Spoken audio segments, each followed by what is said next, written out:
Today we are ranking the top 24 wide receivers in Dynasty, and again, these are going to be subjective. So we are going to rank these guys, and you're going to get in the comments, and you're going to say, how do you not have this person as ridiculous? Yeah, we get it. I mean, everybody's rankings are going to be different. These are personal rankings. These are Simon and I's rankings. Nathan didn't update his. Even Boo, though we Nathan. asked him to. Boo, Nathan. By the way, drop a congrats, Nathan, in the comments because Nathan's on his honeymoon. He got married. Woo! How somebody married somebody who won't update their Dynasty wide receiver rankings, I don't know. But that's a mystery. We're going to do ours, though. This is our Dynasty wide receiver rankings. So crap on us, not So Nathan. crap on us. No, I mean, but also congratulate Nathan, but also say, why didn't you update your Dynasty wide receiver rankings, Nathan? Please leave that comment. All right, make sure you like the video. Make sure you're subscribed to the channel. We've got Dynasty Research and Analysis coming out the entire offseason, into the season, etc. So make sure you help us hit our goal of 5K before opening day. We really appreciate you helping us out on that, and we appreciate your support. We're going to start here. We didn't tier these guys. We need to tier these guys as we go. They're in tiers. Oh, they are? Okay. Yep. All right. Starting in the S tier. Justin Jefferson, Jamar Chase. Not a ton to say here. If you're new to Dynasty, Justin Jefferson, again. If you're new to Dynasty. I mean, do you know who Justin Jefferson is? Yeah, people. Even if you're new to Dynasty, you know how good he is. But he's being drafted up there in the first round with these top QBs in a super flex league. And when you're talking about Justin Jefferson, you're talking about he's scoring as much as any quarterback. He is 24 years old now. I think 24, maybe 23 years old. So he's still very, very young. He's going to be a guy that you're going to have on your Dynasty team for a really long time. He could be the best wide receiver to come out in a very long time. In fact, he's definitely the best wide receiver in the league, in my opinion. So Justin Jefferson, he's as safe as any pick in Dynasty. And Jamar Chase is usually being drafted right there behind him. Absolutely should be. Jamar Chase has a better QB situation than Justin Jefferson. He came into the league just like Justin Jefferson and absolutely dominated. He is amazing with the ball in his hand. He can do more than really almost any wide receiver in the NFL. And there's no question marks with Jamar Chase. If they keep him with T. Higgins, oh well, he'll produce anyways. He's going to be kept with Joe Burrow long term. These guys, absolutely staples, should be going in the first round of your Dynasty draft every single time. Okay. Moving down to the A tier, we've got A.J. Brown. A.J. Brown, wow, we have him ranked above CeeDee Lamb. Do we both have him like that? Yeah. Yeah, and I can and I can tell you why. I'll introduce him first, and I'll A.J. Brown, obviously, he traded the Eagles last year, and he was fantastic. He's going in the second round of Dynasty drafts. He's a very safe pick. Why do we have him above CeeDee Lamb? A.J. Brown is one of the best wide receivers. Same tier, by the way. Well, they are in the same tier, but A.J. Brown is easily just, in general, a top 5 wide receiver in the NFL. He will be 26 next year. But let's just talk about this. Yards per route run is an efficiency stat that can kind of tell you about how good a wide receiver is. Because think about it. He's running a route without the ball. He's not being passed to every single time. The average route he's getting, just without even being passed, how many yards is he creating? Yards per route run, A.J. Brown last year had 3.01 yards per route run. That's second in the NFL. Yards per team pass attempt, A.J. Brown, 2.79. That is also second in the NFL. So this guy, every single time he steps on the field, he is so efficient that even when he doesn't have the ball, the average is still so high. He's the second most efficient wide receiver in the NFL. He had a 29% target share on the same team as Dallas Goedert and Devontae Smith. He was targeted on almost 30% of the routes he ran. He ran 30 routes per game. Dang near. He ran 29.2 routes per game. This guy cannot be stopped. He also has a long-term contract with a QB, Jalen Hurts, who keeps improving. They proved last year what they can do together. A.J. Brown is absolutely incredible. And honestly, if he was 3 years younger, if he was 2 years younger, age doesn't matter that much for wide receivers, but I would honestly have him in my S tier. And we did that once, and people got so mad. Yeah. We put him in the same tier as Jamar Chase, but we did that with CeeDee Lamb, actually. But A.J. Brown absolutely deserved to be we were there. wrong. And CeeDee Lamb is also going to be in the same tier as A.J. Brown. And when you look at CeeDee Lamb, similar to what Simon was talking about, he was 4th in targets last year. He had 156 targets, which was good for 9.2 per game. Target share-wise, he was also at 28.7, so right there with A.J. Brown's 29. The difference, obviously, there is that CeeDee Lamb wasn't playing with Devonta Smith. That wasn't playing with Dallas Goedert. He had a 30% target rate, which is good for 7th in the league. So talking about a guy that's elite in his own right from an efficiency perspective. But then you also have fourth in receptions at 107. He was sixth in receiving yards at 1,359. He's ninth in yards after catch with 474. And even up there in unrealized air yards at 14th with 709. Yeah. He had 9 touchdowns. That said, I mean, it's 7th in dominator rating, 8th in juke rate, 4th in expected points added. So another guy in his own right that is very, very good. That's why they're in the same tier. Again, it's just how you arrange them, I think, is going to be personal preference. But CeeDee Lamb, we finally were, able to see him go and score 18 points per game last year, which is what we've been waiting for. I have no reason to believe that he's going to not continue that, and because of that, he absolutely deserves to be in this tier as well. All right, and we're literally putting these same guys in this tier with these two guys. You don't think there's a teardrop here? I think it'd be a tier, but I think there's a teardrop. Well, let's do a teardrop. Yeah. All right, moving down to the B tier. We're going to start with Garrett Wilson, who is, yes, our wide receiver 5. There are a lot of people that, I mean, especially on Dynasty Twitter, which Dynasty Twitter is kind of a joke, but just they mock people who have Garrett Wilson this high and say, oh, I mean, they look at his rookie season, how many points he scored, and they don't take into account that, number one, the quarterback situation literally could not have been worse last year for Garrett Wilson, and he did what he did. Aaron Rodgers is an absolute total upgrade for him. He in every stretch of the imagination.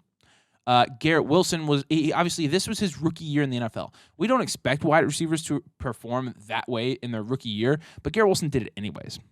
Okay, so when you're talking about that, Garrett Wilson, that alone should be a good sign. He was hitting all the efficiency metrics last year that suggests that he's probably going to take a significant step up this year. He's going at the end of the second, mid-third, but he's going to be a wide receiver 5 in Dynasty because A, he's so young, B, we believe in him so much as a prospect, and we always have. I mean, we've always been super high on Garrett Wilson on the show. So it's not something new. Yeah, I mean, he had a 25% target share as a rookie. He's going to have Aaron Rodgers, a 2-time MVP, throwing to him next year. He passed 2 yards per route run as a rookie. I mean, this guy is absolutely incredible. Don't expect him to slow down. If anything, expect him to be better next year. I could really see him as a guy approaching 30% target share in his second year in the NFL. This guy is so good. Don't expect him to slow down. And so is the guy after him, Amon-Ra St. Brown. Yeah, and with Amon-Ra, I mean, look, he is the sun god. We have admitted that now. And there was a time last year, I mean, we saw it at the end of his 2021-2022 season, that he was just on an incredible tear. And we were kind of betting that he wouldn't keep that up. He did. He scored 17 points a game. He was a wide receiver 1 again. Talk about overcoming draft capital. And not only that, but overcoming a lot of weapons on that team that we thought were going to take targets from him. There's really no reason to doubt him now. He's going the turn of the 2 and the 3. So we like him here. He's safely in this tier, and we like him as much as the next guy. And this is where we're going to start ruffling your feathers, and we don't care. The next guy on this list is going to be Jackson Smith in Jigba, a guy we have been admittedly extremely high on this whole process. There is nothing that is going to change my mind about JSN. I'll let you talk about him, but I love JSN. No, and honestly, this is kind of weird because I'm going to use Amon-Ra St. Brown as my way to talk about JSN.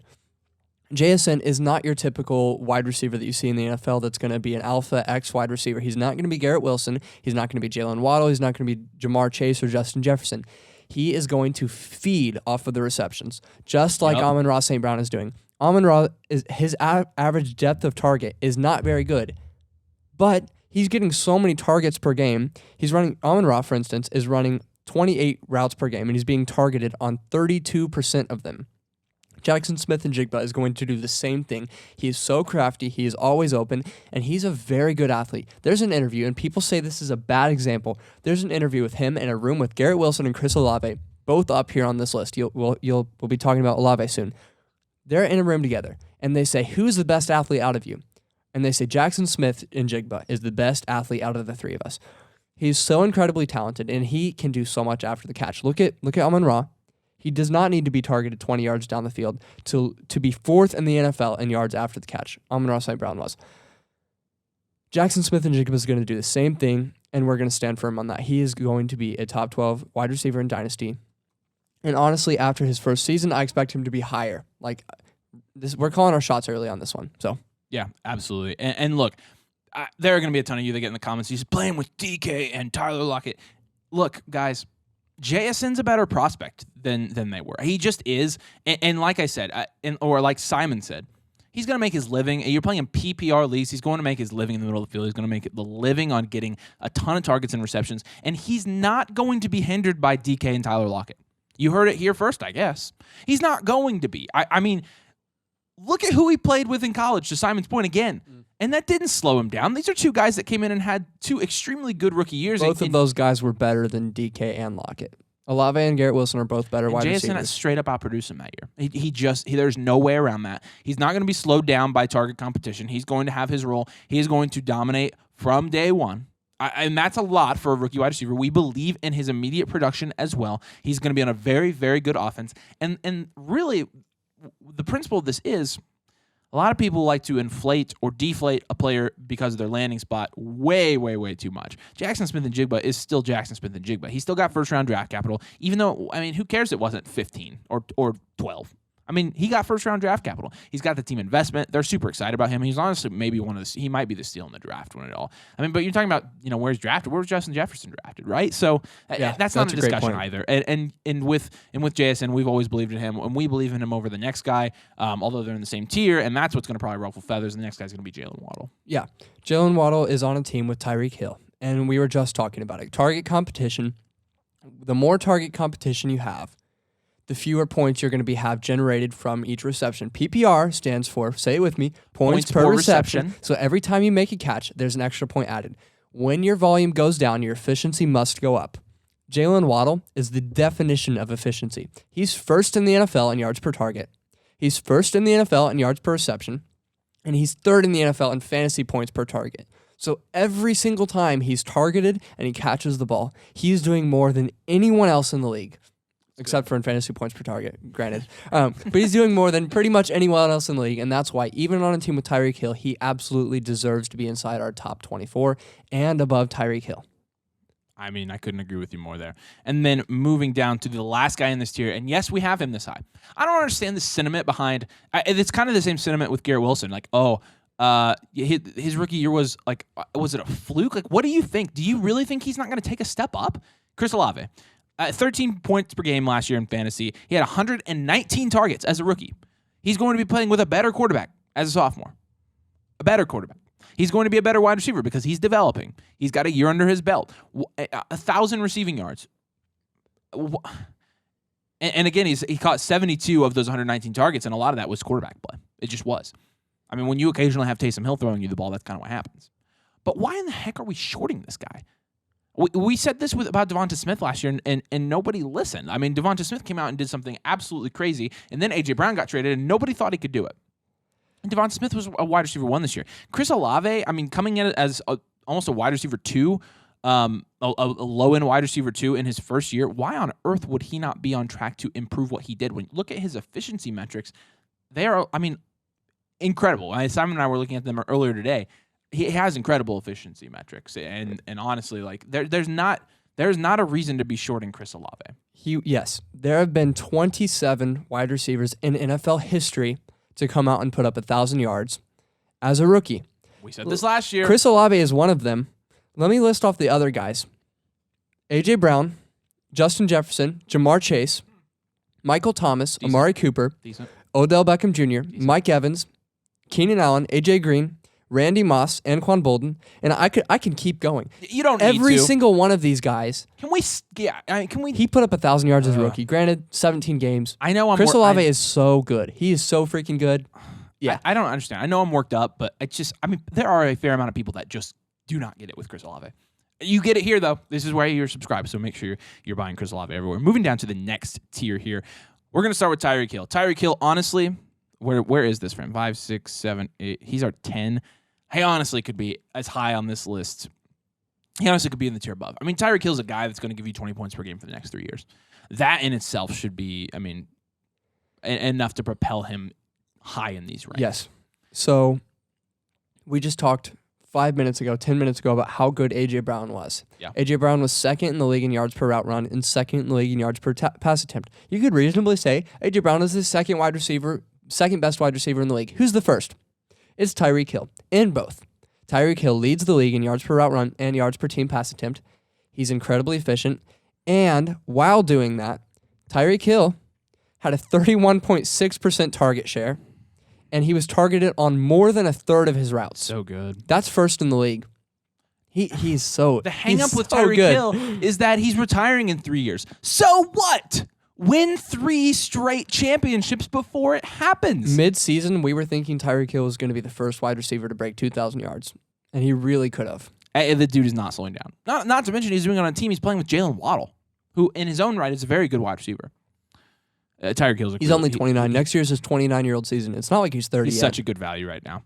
Stephon Diggs right behind him. Stephon Diggs is tied to Josh Allen, so he has a better quarterback than Tyreek Hill does. And while he's not putting up the same numbers, he's putting up some freaking good numbers, is Stephon Diggs. And when you're looking at his value, again, long-term in Dynasty, it's the same thing as it is with Tyreek Hill. You've got a 3-year window with Stephon Diggs. He's 29.5, and he is absolutely going to be going at it for 3 more years. But he was 19 fantasy points per game last year. 19. He had 11 receiving touchdowns. He had 1,455. Yes, 1,400. He had 100 and it was receiving yards, by the way. Had 155 targets last year. 155 plus what he does at the end of each catch.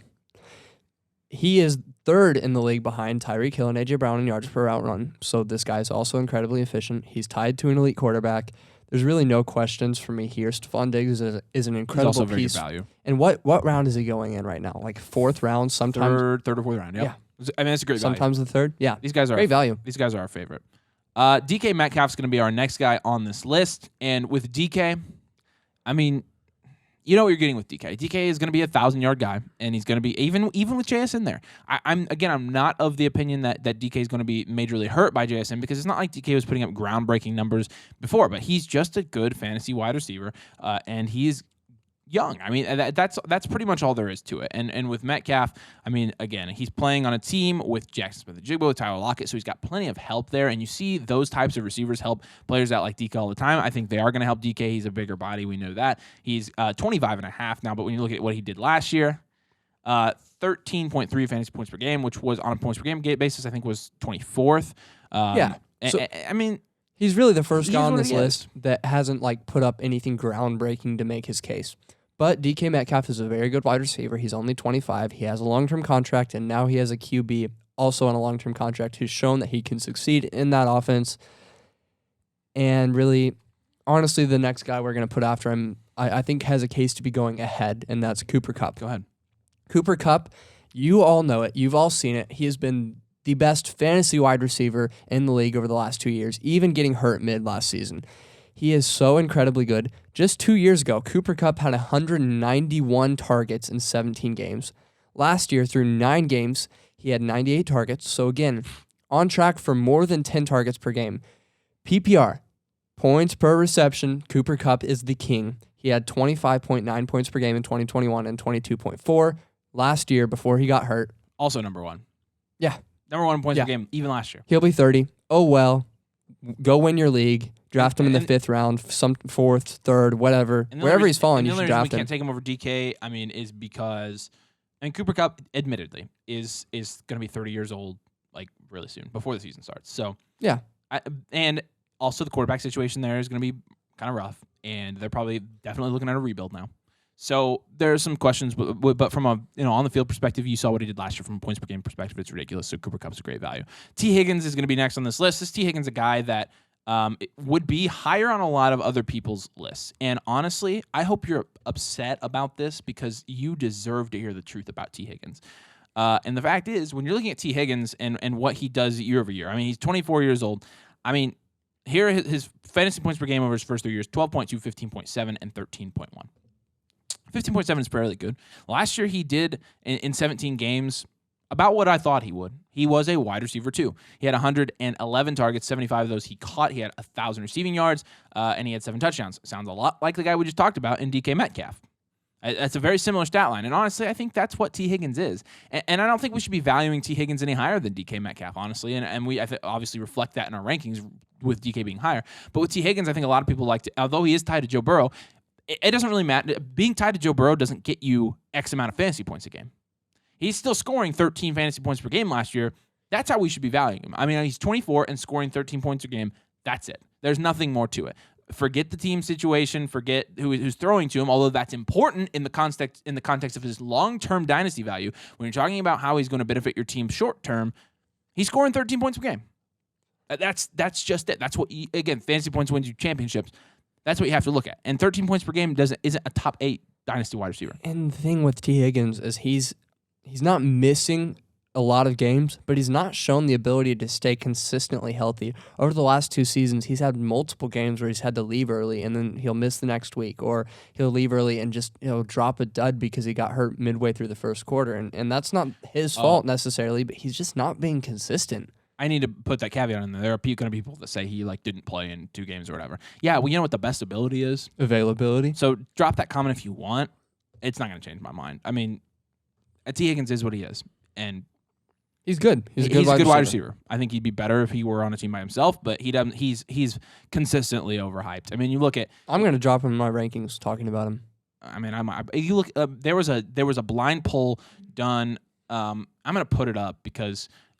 It was by our guy Dan Wisner actually on Twitter, and he did a blind poll with T. Higgins, and the other one was Jerry Jeudy, and they didn't have their names on there, put their efficiency metrics, just their stats. And Jerry Jeudy blew him out.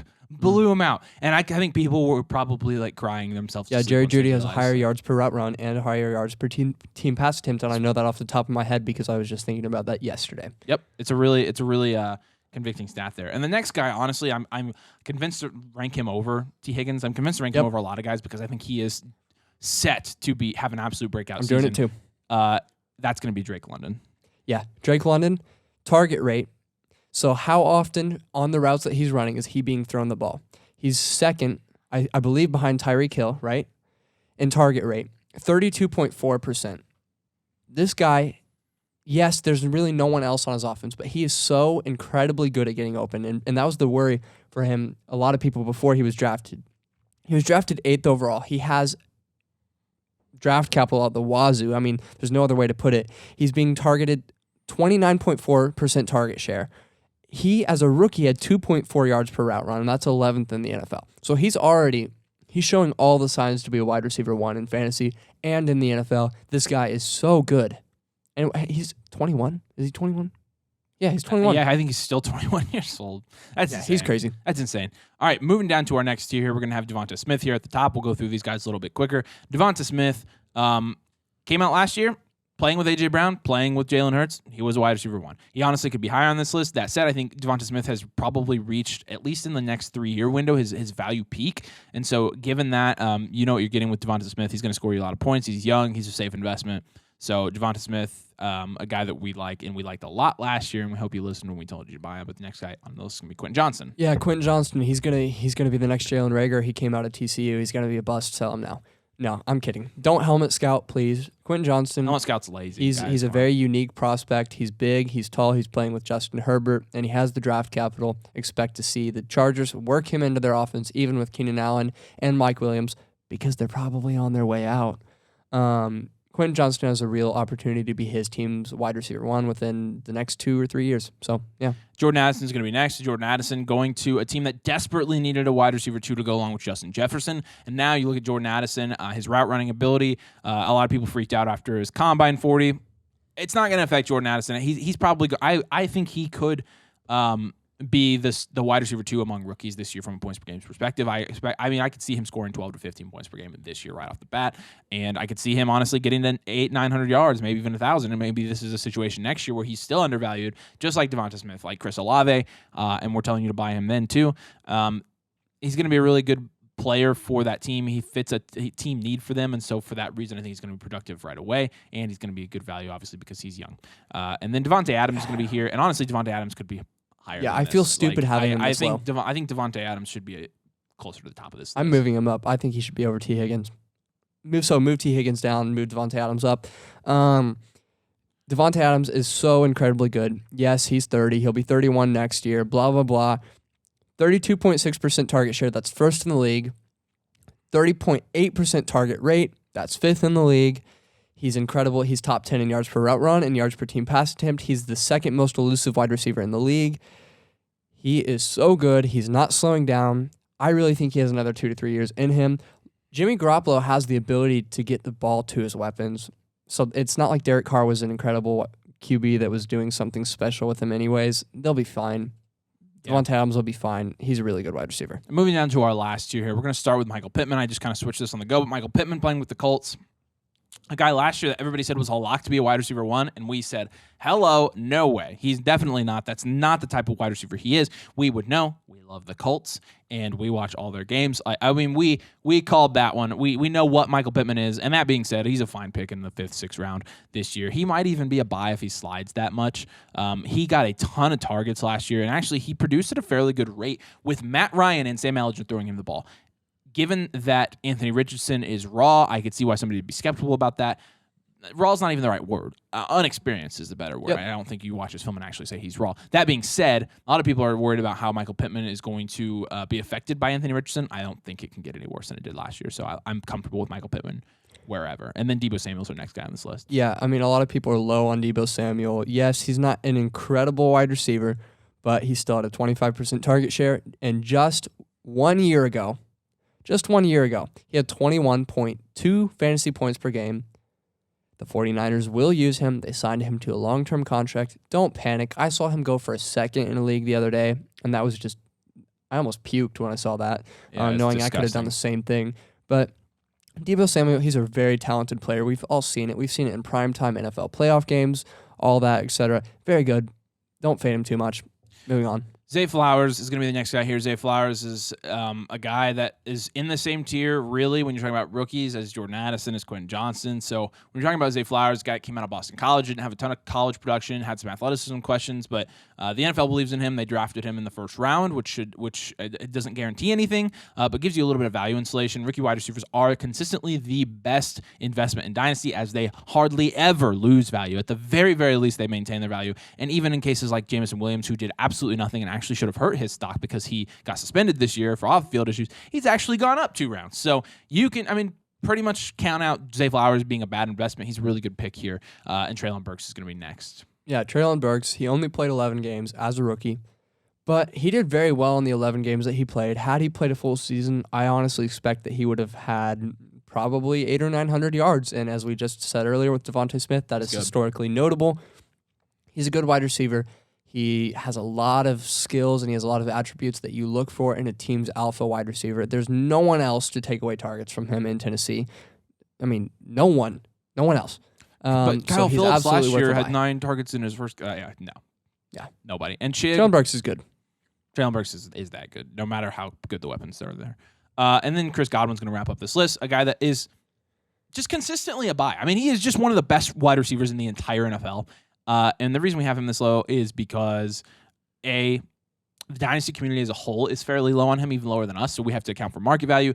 B, the quarterback situation there, and they're going to be in a rebuild. But that said, Chris Godwin's still going to produce. So he's a guy that we like over guys like Christian Watson, who we omitted from this list on purpose to make you mad.